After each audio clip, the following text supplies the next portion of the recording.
Hey everyone, AXL here with DGK from Kingdom 15, and in this video I'm going to be going over Crown Invasion, or the Pinnacle King event. So you can go into the event when it's active by clicking the Crown Invasion button here at the bottom right, or you can go into Event Center and click on the Crown Invasion event from here.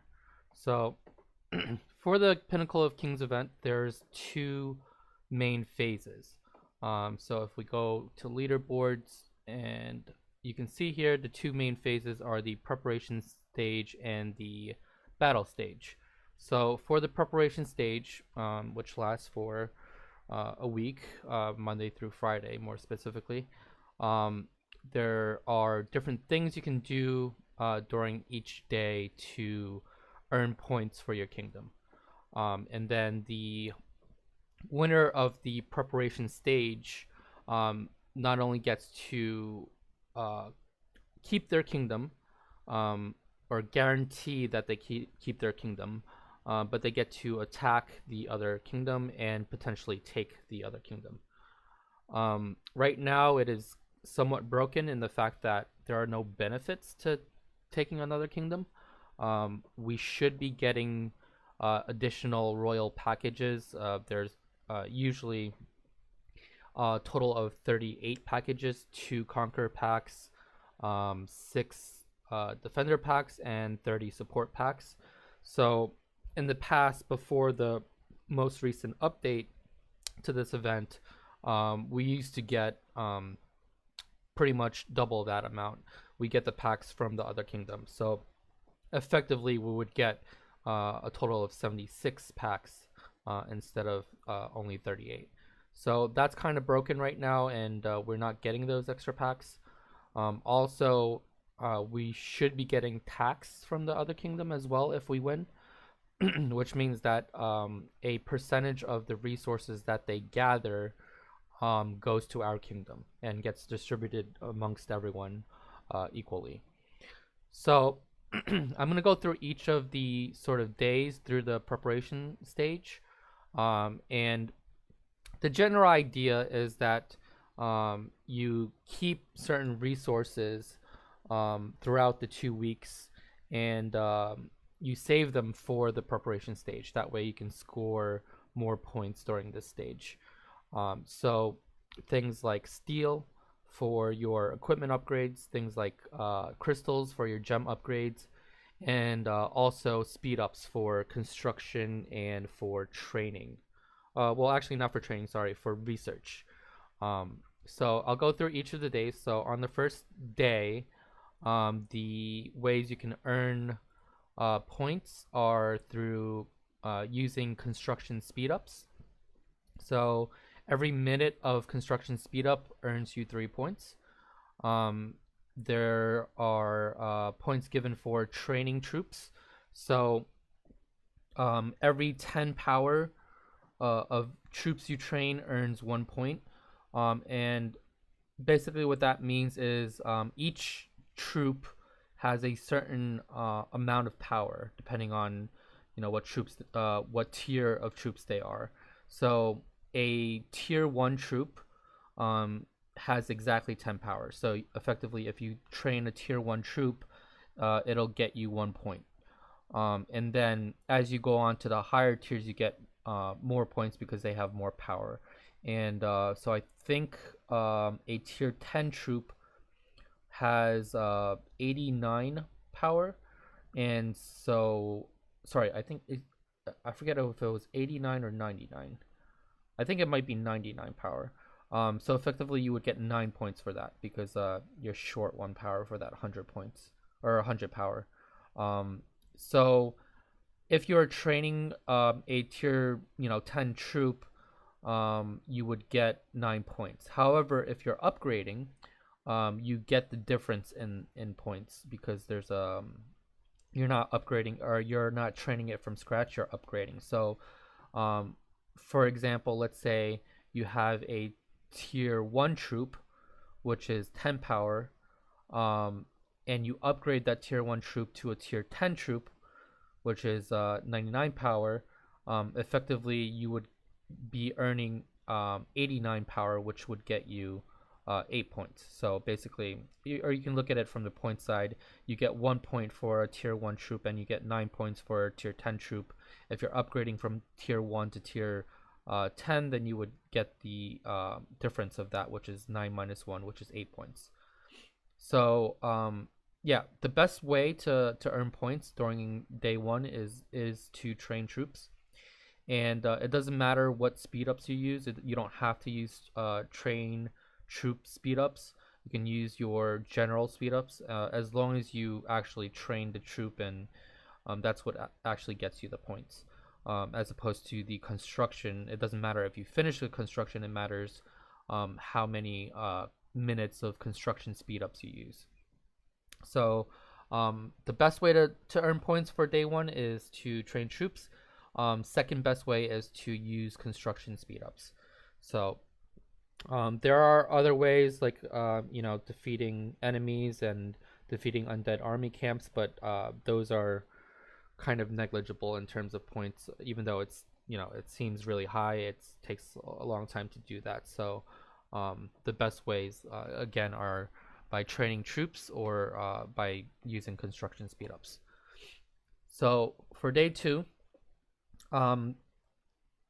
you can earn by gathering resources, but again, it's kind of negligible. But it's still a good idea to at the beginning of this at this stage, call back any of your troops that are gathering from your alliance mine. I assume that you have a silver mine. If not, then your alliance should use a silver mine. But anyway,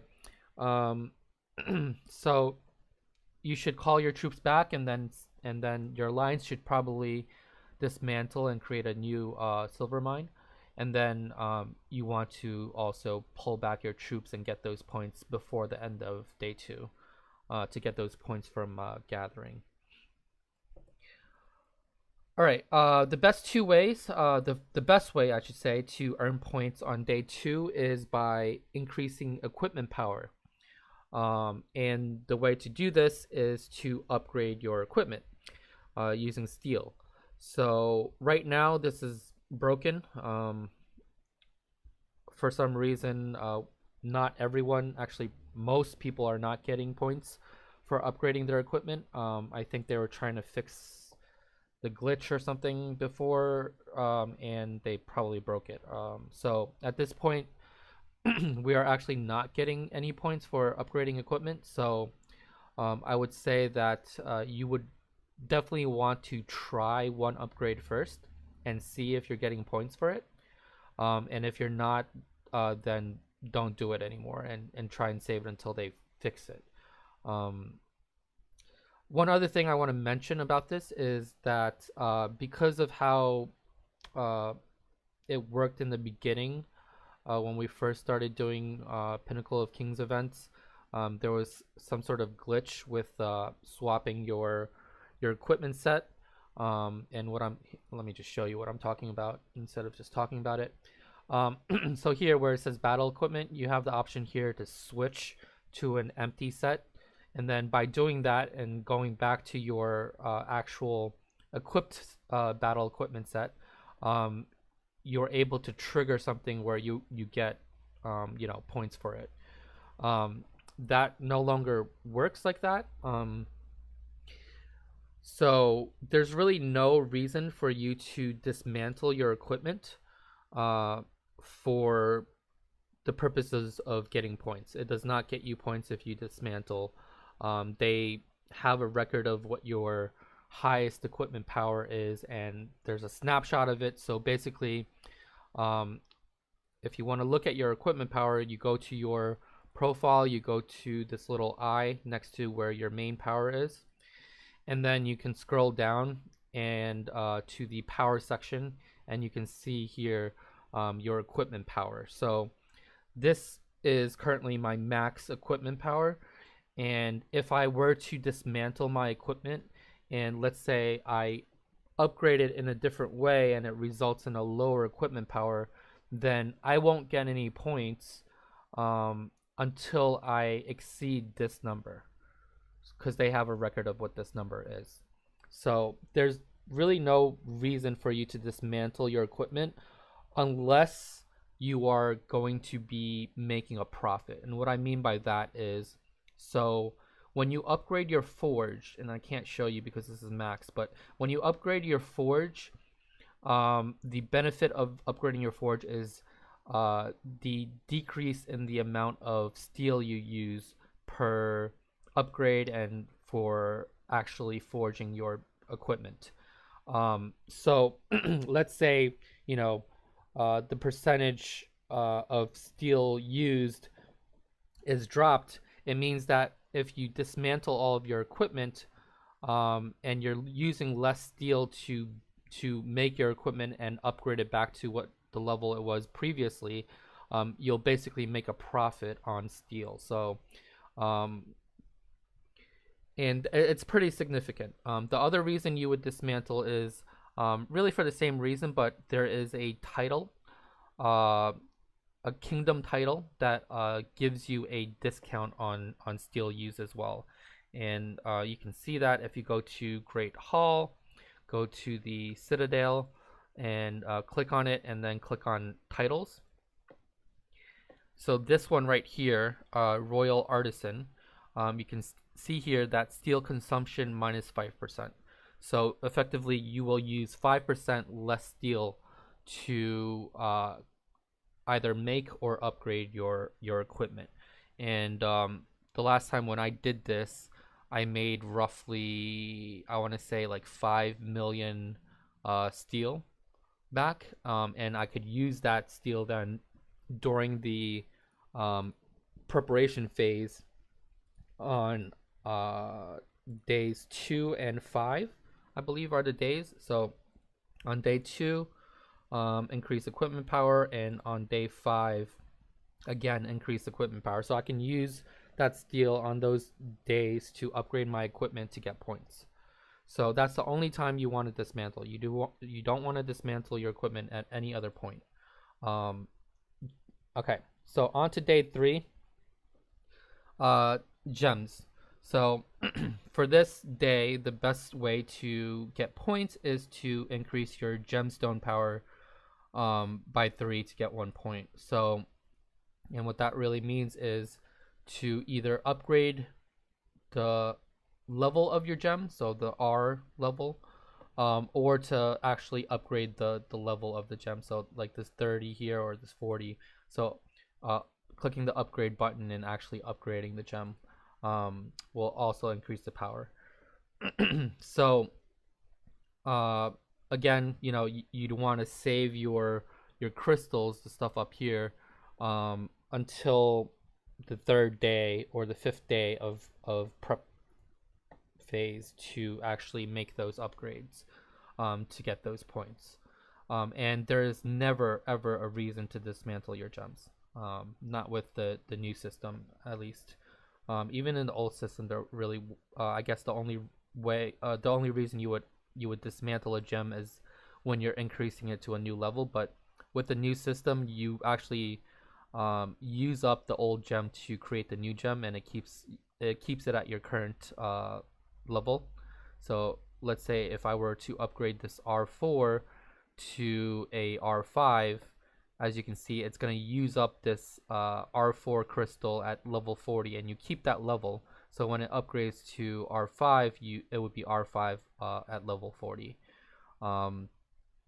So you never ever have to dismantle a gem. Okay, so let's move on to the next day, which is day 4. Day 4 is pretty much like day 1, which is the best way to train, or best way to earn points is to train troops. Also, you can earn points by using knowledge speed ups for your research.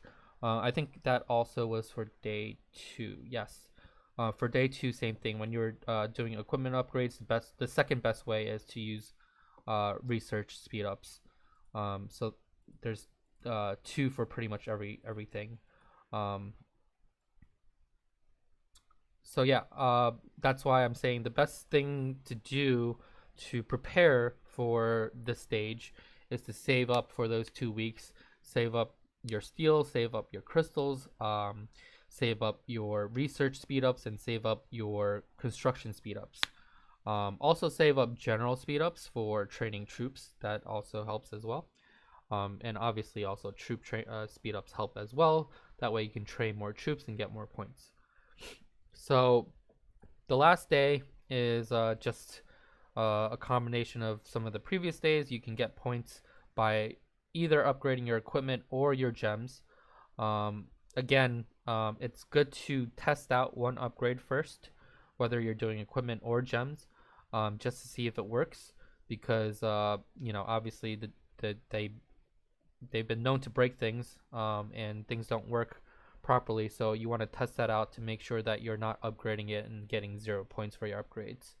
And if you are getting 0 points, then you want to kind of stop and either wait until they fix it, or wait until the next event, the next Pinnacle of Kings event, and try again and see if they fixed it. So that's pretty much prep phase in a nutshell. And then the war phase, the battle stage, I should say. Basically, whoever wins is the attacker, and then whoever loses is the defender. So in this current one, we are going to lose. It's pretty obvious they're ahead by a lot. So basically, they're going to be able to come into our kingdom. The battle stage, the time of the battle stage, is determined by basically a random draw. We each kingdom gets to select 3 different times, and based on what times are selected, the AI kind of picks one at random. We don't have to select 3. We can select up to 3, which means that we can select one each, and it'll pick one out of those 2. Or if we each select 3, it'll pick one out of those 6. So it's kind of random. And then during the battle stage, what happens is whichever side can hold the middle tower for 4 hours is the winner. And it has to be consecutive. So it can't be, I hold it for 2 hours, lose it, and hold it for another 2 hours. It has to be 4 consecutive hours of holding the center. And what I mean by center, if you guys don't know that, is I'm going to go over here real quick. So this is the center. This is the citadel. So this is the main building that you have to hold for 4 hours. And then to the side of that main building, there are 4 outside towers right here. So right here where it says vacant, that is the sort of the guard towers, if you will. And there's one in the north, one in the south, one in the east, and one in the west. So what those towers do is they can attack the middle if there are different kingdoms holding the outside than who's holding the middle. And what I mean by that is, let's say our kingdom is holding the middle, and the other kingdom, the attacker, is able to hold one or more of these outside towers.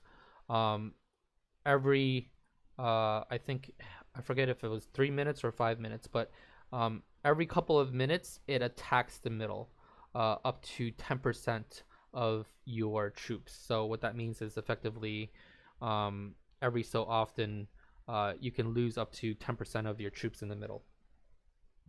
So obviously the more towers you hold, the more damage it'll do, and also the longer you hold it, the more damage you do. So holding a tower, an outside tower, for longer will do more damage, but the maximum is 10%. So maybe in the beginning it'll start off at like maybe 1%, and then it'll scale up as the longer you hold possession of that tower. So that's kind of how the battle side works. One other thing I want to mention, because we've had this happen in the past, is all of this area in the middle that is dark green, that looks like kind of dark green grass, versus the outside where this dotted line is on the outside is like light green grass. So everything in the center, in the dark green grass, is able to be attacked by the other kingdom. So usually what happens is the people who are actually taking the lead on the towers, sort of the tower leader, the person who is deciding, you know, how many troops can go in that tower. So it has to do with your rally size, or not rally size. Forgot what you call it. Give me a second. Yeah, I think it's your rally size. Rally capacity. Sorry. Yeah. So that's what it is. So whoever holds a tower, their rally capacity is what determines the amount of troops that can be placed inside the tower for reinforcement. So only those rally leaders should be in the middle. So typically that is your higher level players, and then everyone else will be positioning themselves outside of that dark green area. That way they can't be hit. And then your job on the outside is to not only reinforce the towers that you're holding, but also to potentially reinforce your stronger players that are in the dark green that can be attacked. Because one of the strategies is that if you attack someone in the green and they're, you know, have troops in the towers, if you hit them enough and break their wall, they'll get teleported outside, and then all of their troops will go with them. When you teleport all your troops wherever they are, will kind of go with you.